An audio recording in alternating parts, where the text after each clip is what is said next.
Hello again, everybody. This is James Bartley, and you're watching and listening to the Cosmic Switchboard Show. Today, our very special guest is Tony Sayers. Tony has had me as a guest on his show before, and I've really enjoyed becoming friends with Tony. He's very switched on.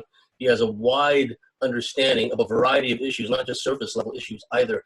And we'll have Tony's website and his dedicated YouTube channel linked onto our website and our YouTube channel as well. So without any further ado, Tony Sayers, welcome to the Cosmic Switchboard Show. Yeah, hi James. Thanks for getting up so early for me in Australia. I appreciate that. It's really early. Just shows how dedicated you are, man. Thank you. That's one of the things about, and you've gone through this too, being a podcaster is sometimes all these time zone differences do my head in, and sometimes I get it wrong, you know. And so, well, you get it worse because you're in Australia, so you're like the other end of the world. So oh yeah. Everything is topsy turvy. It's daytime here, nighttime everywhere else, and the day before on top of that. So, Tony, tell us, our listeners and viewers, a bit about yourself and how you came along this journey and the different milestones that brought you to this point. Oh wow, what a ride! Where to start? Okay, well, if we start at the very beginning. My awakening was out of boredom, really. It was about 5 years ago, and I was working in a stressful job in sales in real estate back in the day. And I remember the turning point. I got back about like 8 o'clock in the evening, some ridiculous time. I started at 8 o'clock in the morning. I was a manager, and I think I'd had an argument with my boss, and I just got back, and I remember I just walked into my kitchen, and I remember the moment to this day, and I just looked up in the sky, like the air, and I was just like, there's got to be more to life than this. I'm really feel like I'm just existing, I'm not living, which was actually the title for my book in the end. But yeah, so it was weird. I put that.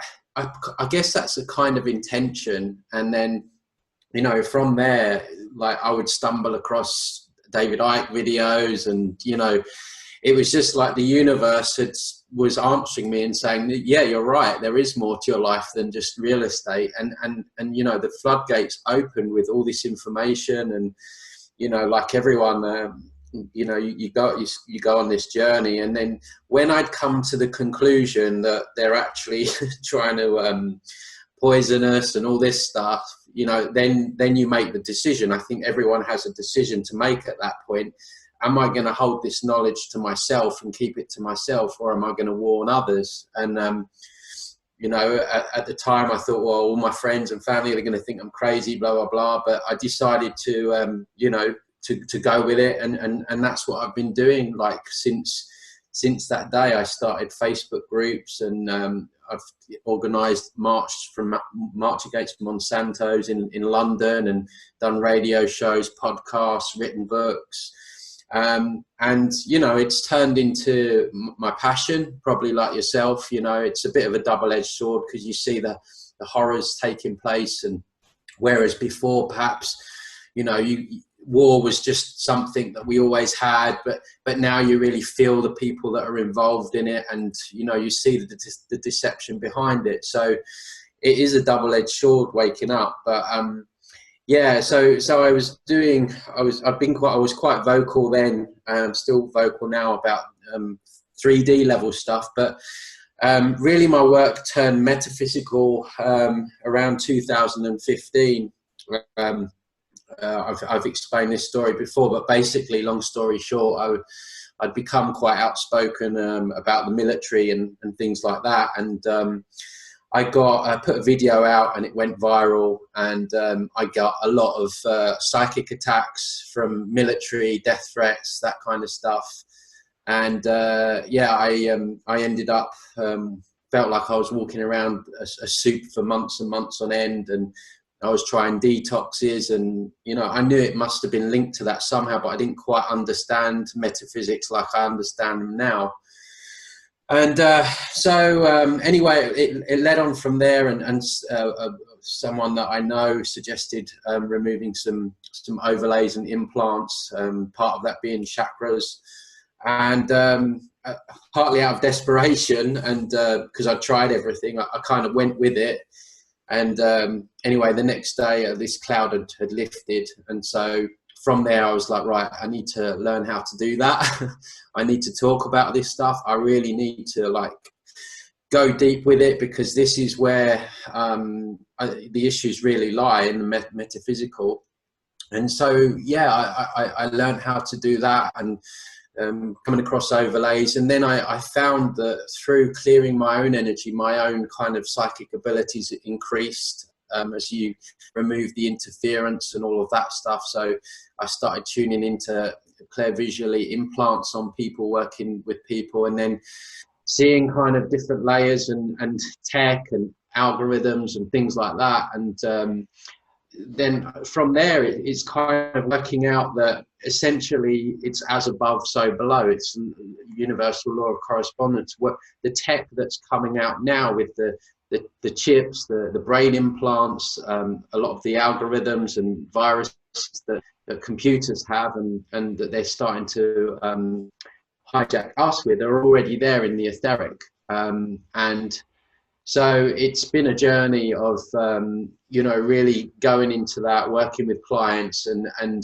finding new stuff, and just clearing the layers of interference on people, which is allowing them to have a certain level of energetic freedom. You know, I don't profess to have the Holy Grail, or I don't profess to pull people out of the Matrix or anything like that. But the feedback I've had is, you know, people are feeling good shifts, and removing a lot of that stuff is really helping people. So metaphysically, I've gone down this road of, you know, removing a lot of etheric interference, cords, you know, things like that. And yeah, so that's where I kind of am now. But at the same time, I'm still got my head in the physical, and I've got my eyes on what's going on where you are, which is absolutely tragic, obviously, over in Australia with the fires, and researching psychotronic weapons, you know, direct energy weapons, trying to raise awareness around that.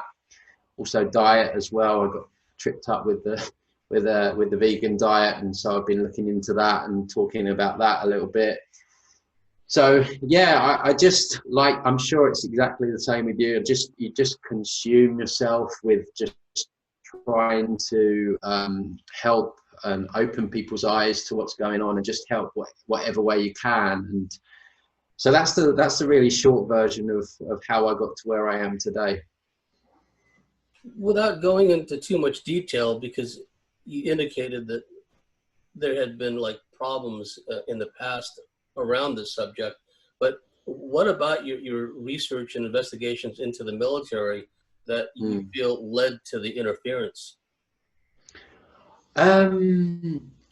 See, what I feel that was, I mean, it could be some kind of energy weapon, but what I think it was, because social media is again, there's a double-edged sword with it. You have the opportunity to raise awareness, to open people's eyes, to spread information. But as you know yourself, James, you know about this, like the kind of trolling and all that stuff, and the hate that goes on there is that can leave energetic imprints and psychic imprints and stuff like that. So what I believe happened to me was, because this video, it got out to about 40,000 people overnight. I just woke up and I had an inbox full of death threats from all these military, right? And I perceive it as it was actually a mass psychic attack from lots of military personnel that had seen this video. And of course, those psychic attacks stick on a person's energy field. So this is what was going on, I think, rather than an actual. I don't necessarily think it was an actual direct military attack. It was more, I think, a lot of social media hate for speaking my mind. Well, we know from a energetic, metaphysical standpoint that the intentions and the intent behind such mouth-foaming hate is in itself a directed energy attack. And that is itself the basis of invocations, of of ritual where these bad intentions and bad mojo is being directed against somebody. And some of these people, in fact, probably many of them that were directing all that rage at you themselves were probably entity infested, probably tied up in knots with all kinds of cords and all kinds of archontic energetic connections. So the internet being what it is, direct electromagnetic conduit, yes. And I've been on the receiving end of that too, with these real hateful people just meeting out all this rage and hatred to you. You feel it right here in the heart center. Yeah, yeah, absolutely. It's become a place. I mean, everyone, there's so many unhealed people out there, and I'm not saying that I'm healed at all. I've still got a lot to do, but it's kind of a place where people come to project as well, and projecting their inner turmoil. And this is again a double-edged sword with the quote unquote truth movement. I think it's become, and I think in the early days, I could have been guilty of this as well. It's become a place where people can kind of express their anger out at the world, because they're kind of justified. Okay, they're doing this, they're doing that to us. They're poisoning our food and water. So, I'm just going to project our vomit. And so maybe we need to, and again, include myself, we have to look at maybe how we do some of this, because sometimes I think we can be feeding these archontic forces that are, just outside our visible sight. So maybe we can disagree with each other, but not in such a toxic fashion. And what happens, Tony, as you've seen, is how individuals wind up becoming like these lightning rods for extreme emotions. Excuse me. That runs the whole spectrum of almost nirvana on one hand, the savior programming kicking in. On the other hand, this extreme rage, the person's a shill, et cetera, et cetera. And we're seeing that today in Australia, where Max Egan, veteran investigator who's done yeoman's work as far as exposing a lot of this stuff, the fires, the false flags, the smart grid, the directed energy, he got zapped recently. And then, you would expect some degree of empathy, some degree of compassion for the guy, because clearly something had happened to him if one watches the video and does analysis of it. And then, instead of, there was a lot of compassion, a lot of empathy that was engendered by what had gone on with Max. But on the other hand, there were some people that were just piling on the hate. It's like, give the guy a break, he just tapped electromagnetically. And there's nothing simpler, as than taking over someone's cognitive and speech centers remotely. It happens all the time. Yeah, no, I absolutely agree with you. I was watching those videos of Max, and I've met him a couple of times, and it was very unlike him to just shift like he did. And when you look at what he was exposed in the week before, I think he hit the mainstream media at some point, correct me if I'm wrong, and then all of a sudden he gets this light, and it's really unbelievable what's going on. And someone that's dedicated their whole life, and he's getting older, and you would have thought that there would have been a little bit more compassion for him in that sense. So yeah, there's a lot of projecting, and I think we shouldn't ignore what's going on, and we should always seek to shine the light on dark. But it's also making sure that we shine the light on our own darkness and working through our own layers. And that's not easy. It can take years. And but it sounds cliche, but perhaps the world is in trauma, and because we are to some extent. And I think that if you're only kind of speaking out against the system, then you're missing a whole other area which needs to be dealt with. And likewise, if you're just focusing on self, then you fall into this new age doctrine of it's all about me and your own journey and nothing else matters. Then you're also in that camp. So it's just finding that balance of the middle ground in that regard. Absolutely. What I found, and this is by no means a criticism for those who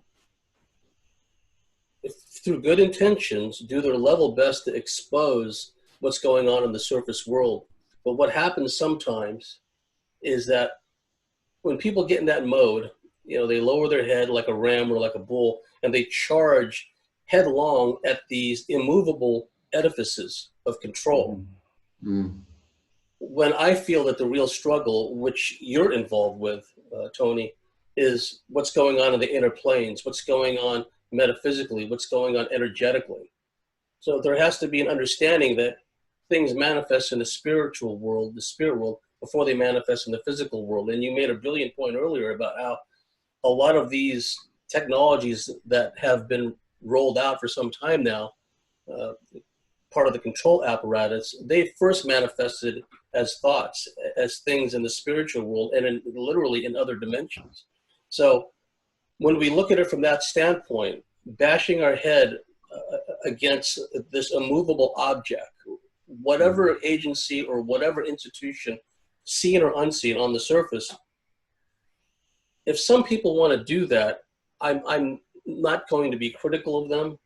Hats off to them. But that's a tough road to hoe, Tony, because they're going to be hit on all sides, not only by the physical 3D security apparatus, but as you pointed out earlier, these directed energy emotions and directed energy weapons, like what happened to Max, the whole 9 yards. There's a way to operate, there's a way to work without drawing a bullseye on your chest. Yeah, exactly. And, so much of it is because I think what we're doing to a certain extent is that I describe it as we're shouting at the movie, hoping the movie will change, whereas we need to go behind the projector and change the movie from there. But, it makes me wonder, how much time we're expending on that side of things, how far we're getting with it. Well, a case in point, perception is reality. And the fires that have been going on in Australia have been absolutely tragic, especially as far as the wildlife is concerned, like the countless poor animals that have been vanquished as a result of these fires. And there's no doubt in my mind that some of them have been deliberately set up, and it's created a problem, reaction, solution scenario like David Icke talks about. But the perception part comes in for people who aren't in the affected areas, and especially for the viewers abroad, internationally, where if they have family and friends in Australia, they're made to think and feel by the corporate media that their family and friends are directly affected, that we're huddled on a beach somewhere waiting for the Navy to pick us up. And I liken it to the mass trauma inflicted on the world viewing audience with 9/11. We're just hypnotically again and again, the towers coming down over and over. And we have a similar dynamic where these brush fires, and they're making stuff up now, Tony. It's like, dry thunderstorms, dry lightning, just making things up that never existed before. And they're being almost like in talismanic invocation fashion, repeated over and over and over by the news presenters. Once again, dry lightning was the cause of this fire, right? And so people abroad are watching all these horrific scenes of all this fire and all this carnage and the sky all pink and red, and they're thinking, oh my goodness, my family and friends over there, I haven't heard from them in the last half hour. What's happened to them? You know what I mean? Yeah, it's crazy. I think they measure the morphogenic field or some kind of electromagnetic field after 9/11, and there was a huge spike, and I think they like to create these huge spikes of fear and panic. It's all their energy, isn't it? It's all chaos energy, and we know that these entities and these the things working in the fourth dimension, they feed off of all this fear and hate and anger, but it just seems to me like you can really see how this spiritual war is really coming to a head. Like we were speaking off air, like just after Christmas. I mean, we had the fires where you are. Like there's been so much happen in like first month. It's like, but I always quite kind of try and reframe it, because people are waking up, but they're getting more desperate to push these things through quickly. And, you know, in that sense, and I see it through my own work as well, how panicked these entities get, you know, people when they come for sessions and they'll try and hijack people. You probably had it yourself when you've done work like this, and Skype will go down, and, you know, so I think there's a huge panic in all dimensions from that end. And when you look at it on a 3D level, you can think, wow, you know, we're really in the, you know, in the dirt here with what's going on. But if you can reframe it, and when you kind of understand it on a higher perspective, I think they're really panicking. You know, they're trying to shut down social media, they're trying to shut down YouTube. You know, God knows how long we're going to be around on YouTube for.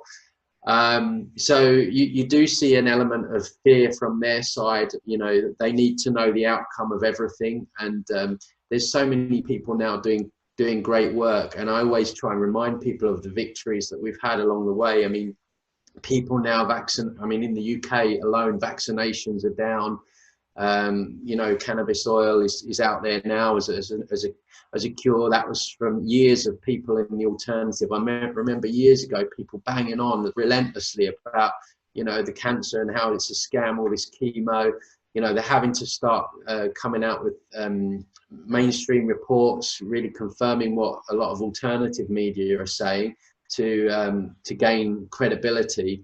So, you know, it is chaotic, but I think we need to kind of have sort of calm heads throughout these choppy waters, and concentrate on, you know, doing our own inner work and getting ourselves clean, and rejecting a lot of this stuff. A lot of the answers and solutions come in, you know, just the word no, just saying no to, you know, all their toxic foods. And, you know, we can vote with our dollars. It's a lot of it's easy. We just need to resist.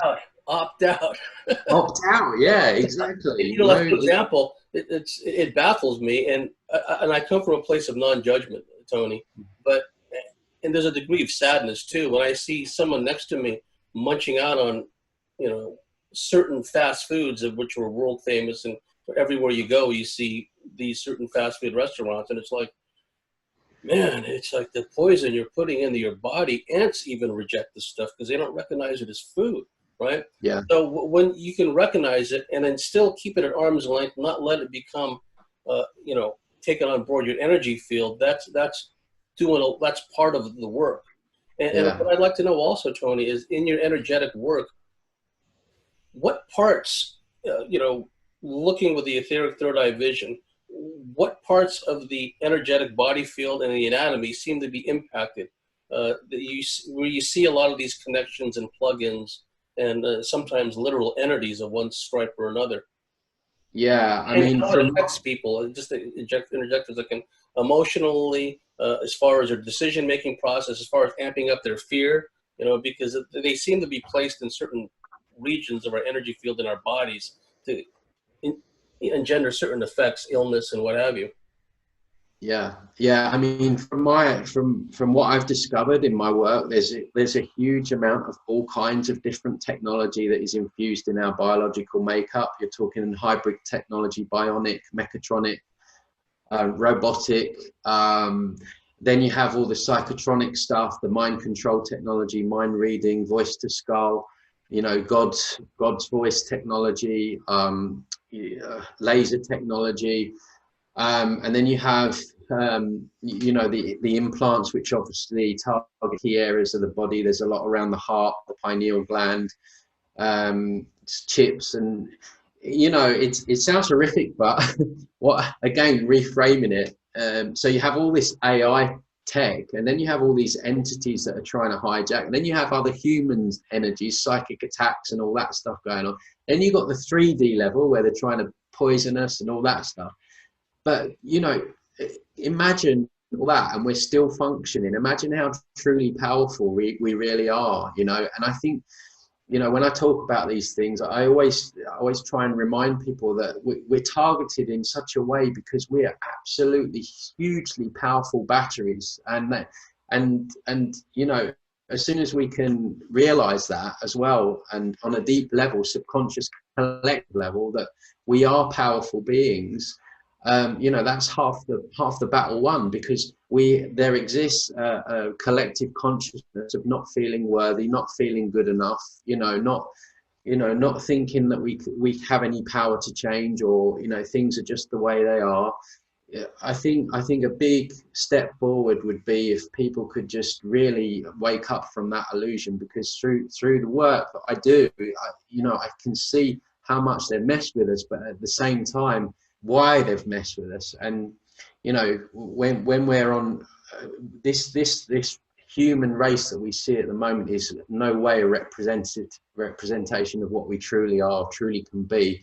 I believe we're absolute genius, telepathy, teleportation, all these wonderful psychic abilities across the board.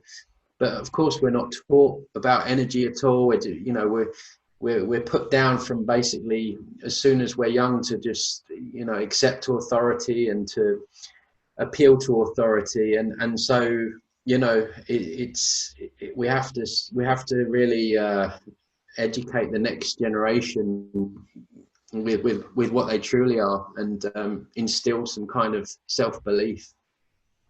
That's what I would like to see, Tony. The next generations coming after us to be the standard bearers, to be the torch bearers, to keep us moving in that direction where we detach from all these many levels of control and fulfill our destiny. We are originally a spacefaring race, a race that spans dimensions, a race that has a destiny to fulfill, which involves helping others that are under a similar form of oppression. I feel I don't think it's just our job is half done if we break out, but then we just go, okay, well, we're just headed off to fifth dimensional, never-ending bliss. But then we just turn a blind eye to all this other suffering throughout the cosmos and the multiverse. I believe that at least some of us feel that there's a lot of work to be done, not just on our world, but elsewhere. So when you frame it from that perspective, and what you just pointed out, we have had a lot of successes. I feel, and this is coming from a glass half full perspective, even what's happened to Max Egan, and more power to him, and I hope he gets a lot better. He's going to take a backseat for a while and regroup and recover. But the fact that they had to go to that extreme level to silence him for all the work he's been doing, and we're feeling that too, because you've had hits on your YouTube channel. I've had hits on my YouTube channel. I've had videos censored for hate speech, right? And all that. But like you point out, those are manifestations of fear. Those are manifestations of a sense of loss of control. And I think at some point we're all going to make, or many of us are going to make the choice, who needs YouTube? We're going to find some other platform. We've got enough of a following now. We don't need YouTube. But right now it's just kind of a convenient thing, however inconvenient it's starting to be. So I do see a lot of successes in the recent past. And also the fear mongering, and what they managed to do is the ancient kind of beating of the war drums, Tony, and how so many people who should know better, right?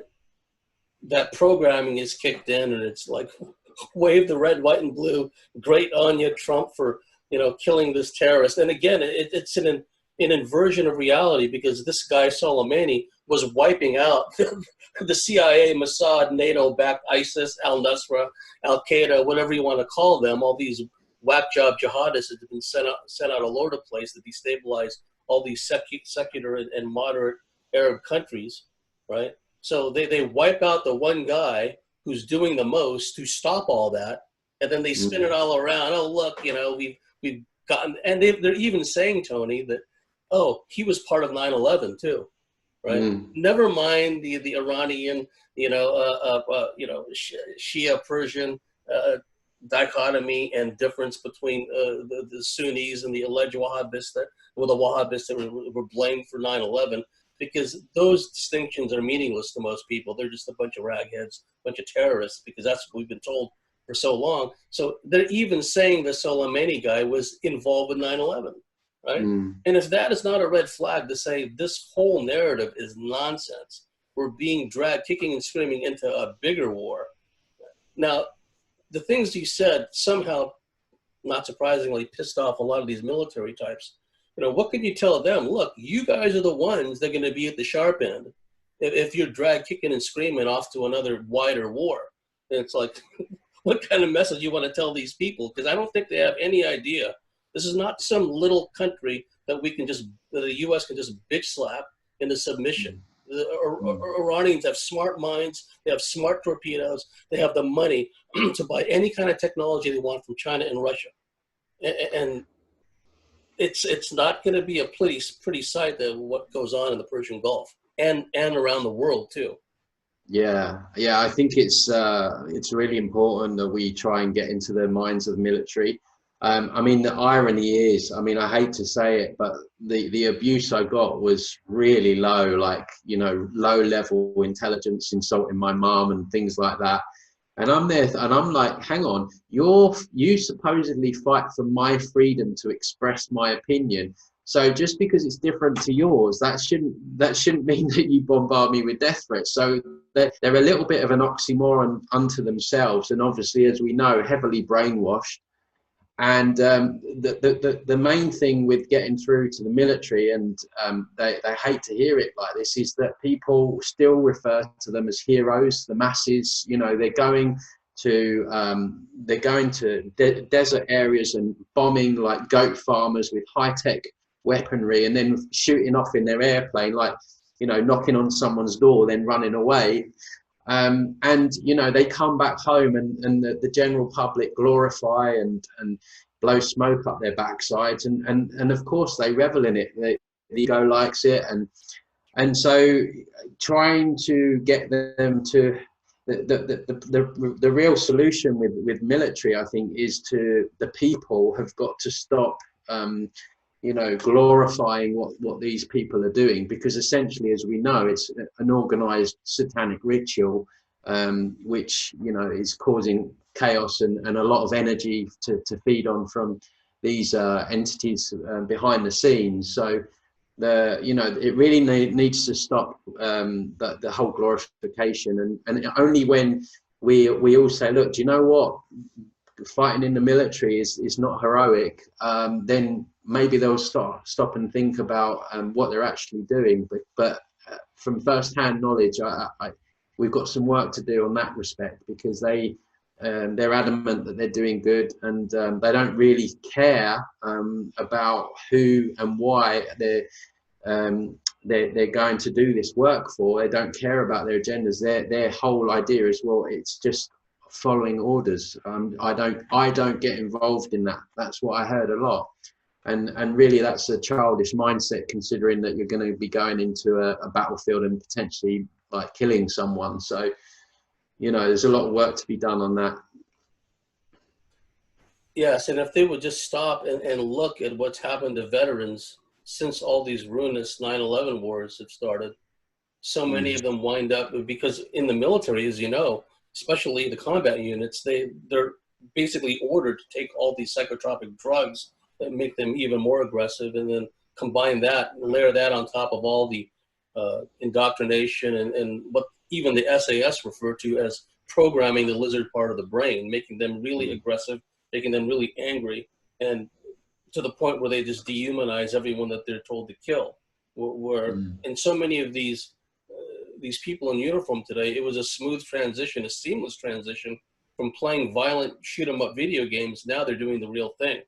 And so many of them get pilled up by their own army and military psychiatrists. So many of them, after their military careers, are homeless. And ironically, they get beaten up and shot and killed by these psychopath police officers, especially in America. And you look at the bizarre contradiction and dichotomy at work, Tony, where, okay, they're going to go out and they're going to blow up all these Middle Eastern, Near Eastern countries, and yet the Coudenhove-Kalergi plant is flooding their own countries, their own backyard, with these same people.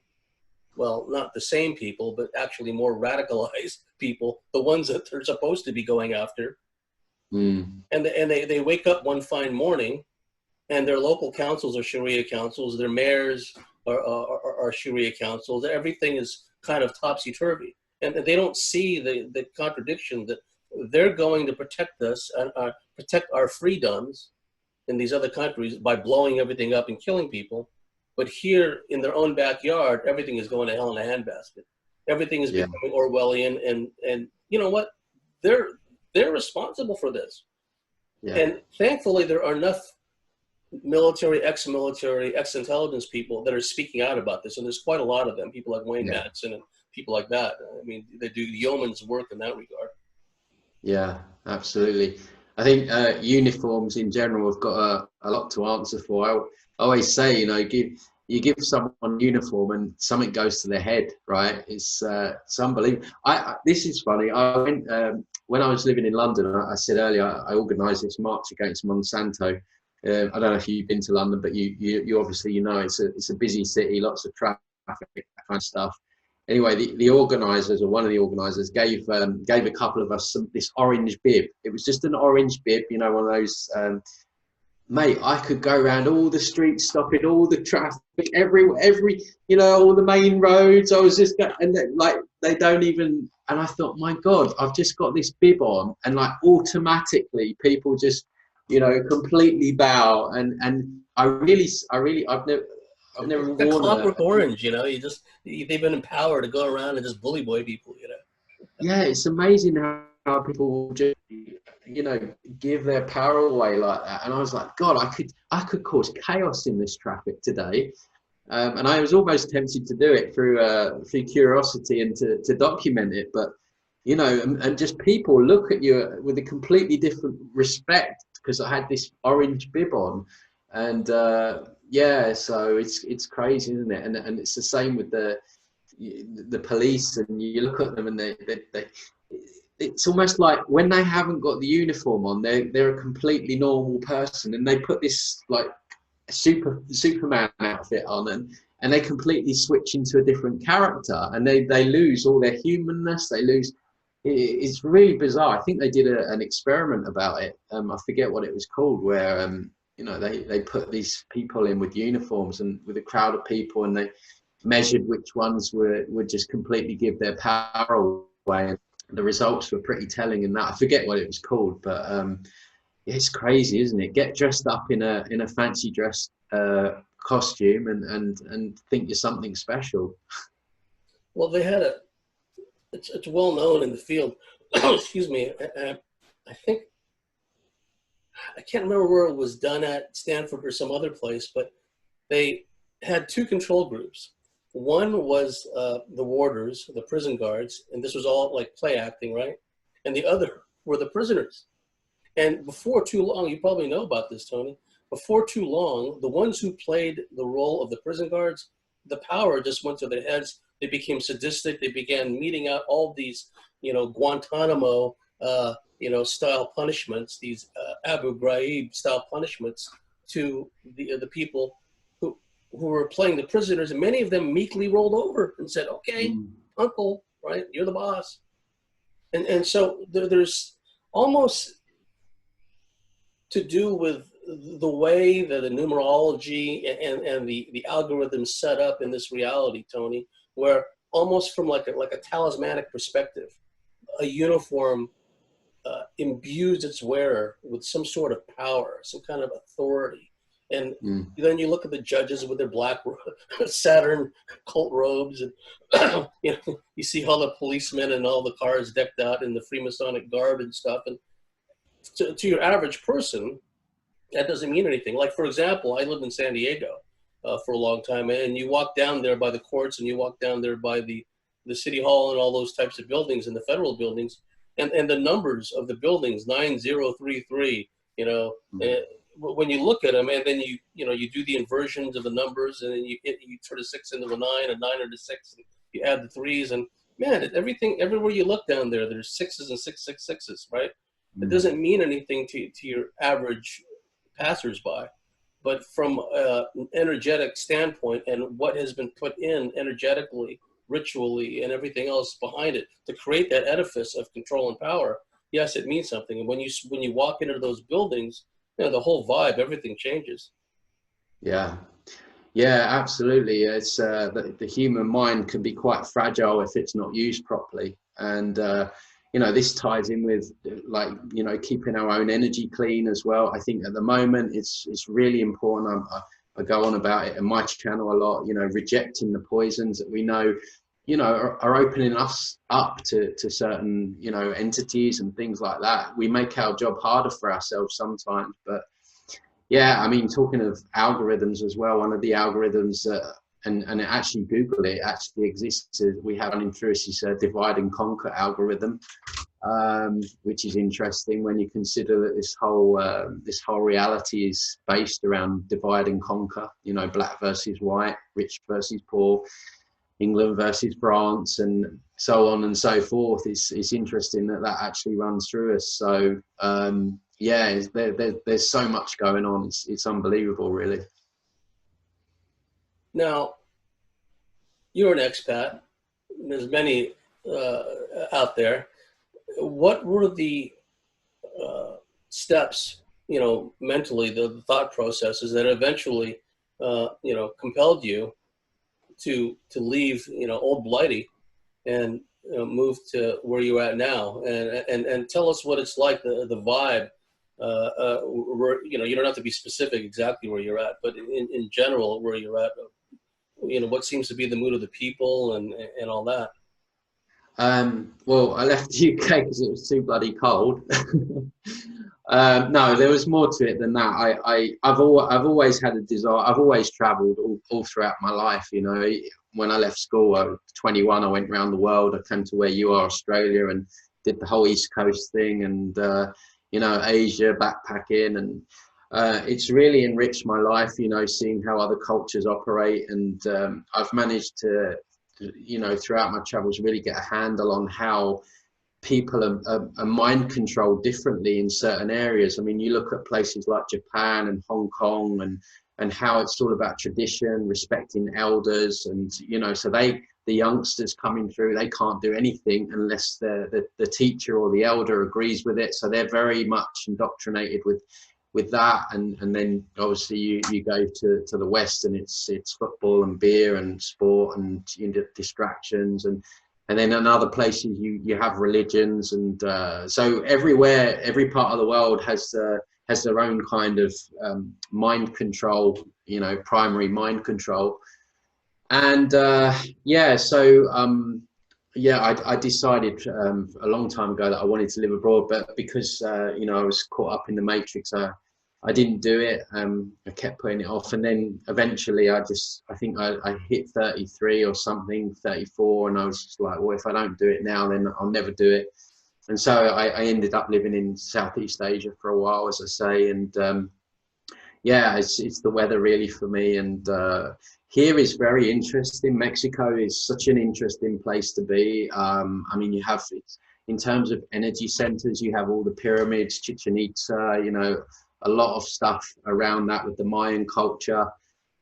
Interestingly enough, we went to Chichen Itza, and we did some land clearing there, and we were sick for 2 weeks after we came back. I mean, there's this, they call them cenotes. They're like sinkholes. I don't know if you've heard of them, but they're all over the Yucatan Peninsula, where apparently a meteorite hit and, you know, blew holes in the land. But this particular cenote was where they used to throw in the human sacrifices and all that, just outside the Chichen Itza, the main pyramid there, and you've got the sinkhole there, and oh my God, walking around there was like walking around in some kind of energetic soup. So, you know, we were doing some land clearing there, and yeah, like I say, we got flu for 2 weeks when the day after, and so. Energetically, it's a very interesting place. Culturally, they're very into. Obviously, they're very religious, but they're very in touch with death itself.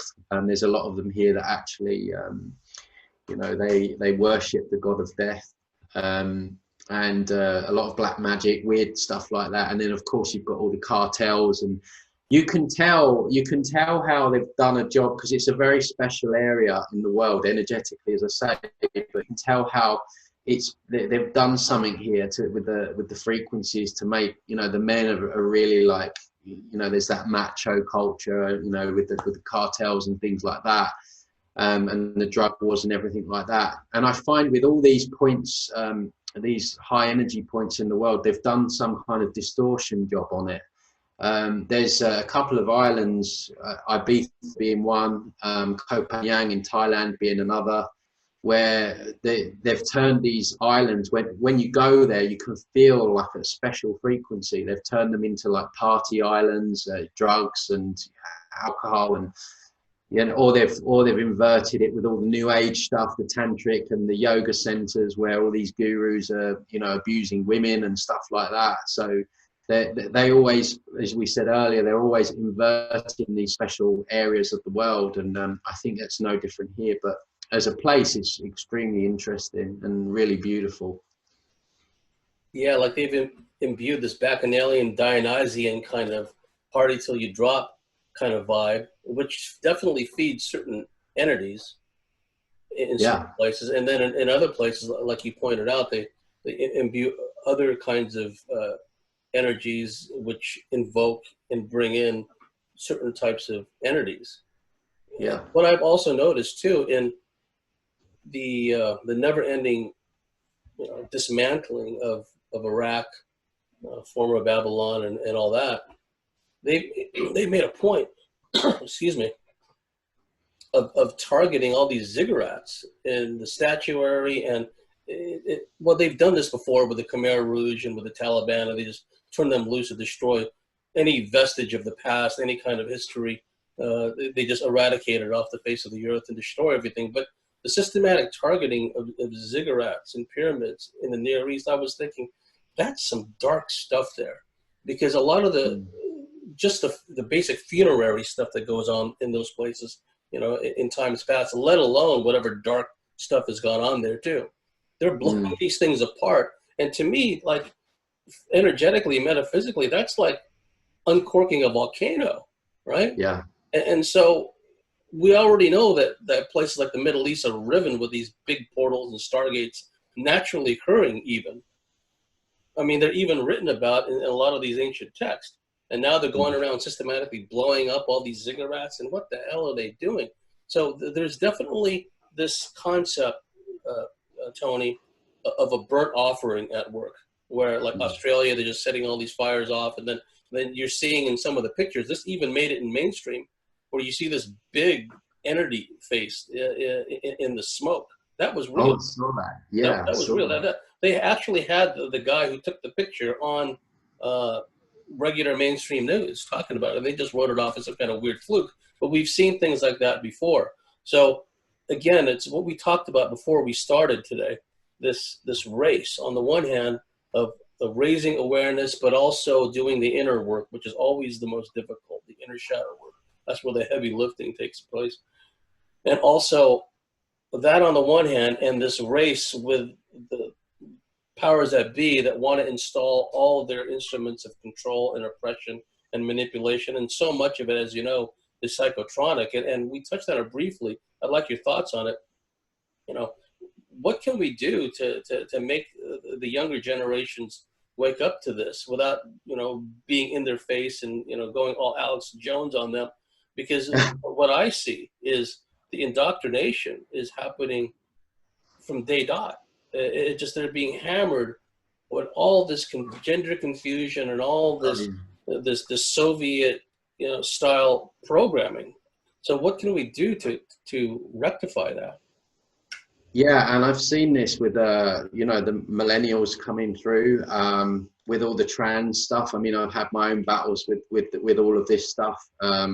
It's the liberal movement and everything like this. It's really dangerous, and I think what we're living in now is really a time where, as individuals, we got to choose and we've got to commit. If we're going to go with what's true, we've got to commit to it.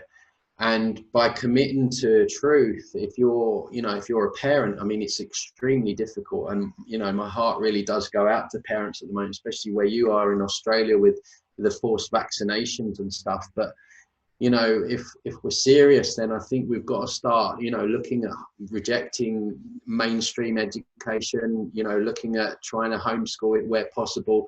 And if we can't do that, then we need to really be educating our next generations as to what really is going on, because otherwise, what's that saying I heard the other day, that the children are the next fathers or something. I'm terrible on podcasts with remembering quotes, but they're really the next in line. So, and I think it's down to our generation. We're probably the last generation that experienced any kind of freedom at all. I mean, I grew up as a kid in the 80s, and you know, I remember going to parks, all the kids were playing out, you know, life just seemed free. You know, you didn't have this CCTV everywhere. So we know what it's like to have that freedom, a certain level of freedom.